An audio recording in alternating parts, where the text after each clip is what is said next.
mga yumangs, dahil naumay na nung holidays, nagluto ako ng ginataang langka. Ayan, dahil ang langka sa palengke may halo yun na chemical para lang maging kutis porcelana. Kaya niluto ko siya ng matagal sa gata. Saka yung alaga ko, ayaw daw niya ng gulay, ayaw din niya ng isda. Kaya pinagluto ko siya ng ham. Yan daw kasi ang gusto niyang ulamin. So habang inaantay ko maluto yung langka, pinagluto ko muna siya ng ham para makakain na siya ng mauna sa akin. Kasi kaming dalawa lang naman dito. Tapos ay langka ko, ang dami pa rin sabaw. Gusto ko kasi medyo matuyo-tuyo siya ng konti.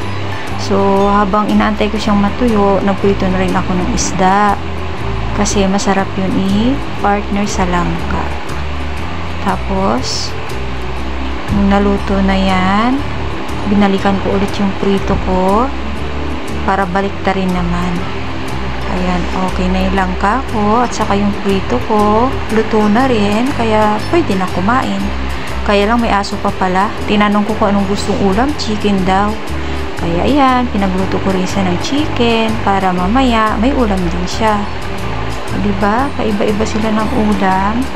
Kaloka yung mga alaga ko talaga, maaarte.